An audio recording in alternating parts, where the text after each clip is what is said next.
sometimes you cannot just stay still and like watch you getting yourself abused and whatnot. Sometimes you have to react to you human. There's blood running through your veins, so you have to react. You cannot just keep marching and marching, getting your ass whooped until you get to your destination. Sometimes you just gotta throw a stone too.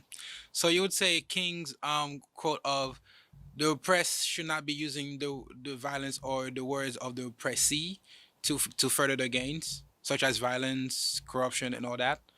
And you would prefer the way Malcolm thought about it, where no matter how you do it, as long as you become their equal, you should. There will never be peace without violence. There'll never be peace without violence. Without violence. There's a saying that the nigga with the bigger gun can keep the peace. So wouldn't that be peaceful and no violence if the guy with the bigger gun says you're not gonna do shit, we're just gonna chill? No, that's you being oppressed. How is that peaceful? But it's peaceful. How is it peaceful? There's no violence. You have no saying. That's not peaceful. We're not on equal footing. So for peace, there has to be violence. Yes, we have to be on equal footing. That's a thing to think about. Because I can see it in a way where if, like currently as the world is, you would say it's quite, and for the most part, the big countries aren't fighting. And that'll be because they both have big guns. And if they go to war, there will be too much bloodshed. So that's something to be said to having the same equal power as the person next to you. Yeah. But would you say that we will ever have the same power as the people which we claim to oppress us? Since one, they're already established. Two, they have bigger numbers. If you believe in it, then you can do it. But if like one thing about black people, there's no unity whatsoever. They're always trying to step on top of one another, like trying to be the bigger person. So it's like that we have to erase that. Like we have to work together. If we can't do that, then we cannot achieve peace. There will be no peace among black people. If there's no peace among black people, how do you expect the other race to look at you different?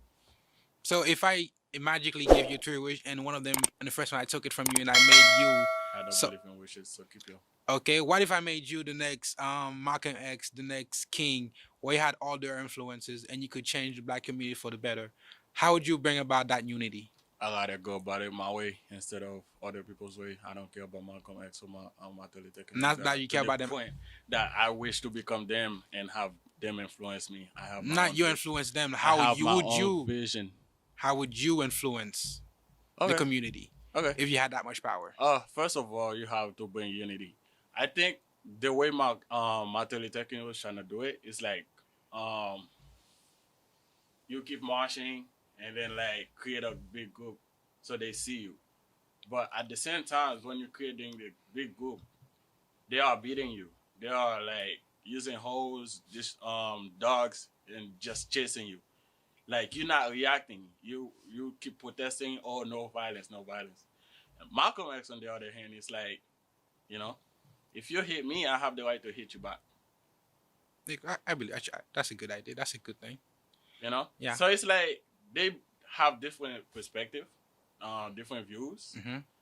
But like, if you can combine both of them at the same time, I guess that would probably bring more of a result than what they did. Actually, I would say combining them is the worst thing you could ever do. Because I believe for every Martin Luther King there is out there, you need to have a Malcolm X. I mean, the yin and the yang. Because for everybody who's like, we got to be peaceful, there needs to be somebody who's showing them why being peaceful is the way to go about it. Yeah, you can say that. I would say that in the sense that, like, if you're gonna, the thing that MLK did was like bring people together.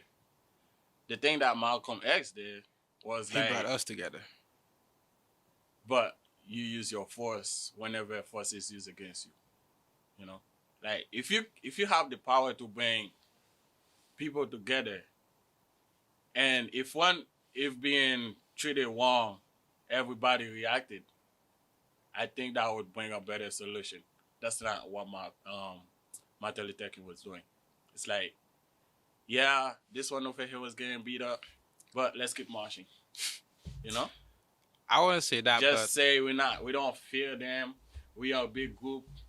you know. But like Malcolm X was like, all right, you're getting beat up. We're gonna stop here. We're gonna beat them up too, and then like we stop there. Like they don't move forward. It's like a combination of two would be better. I don't know.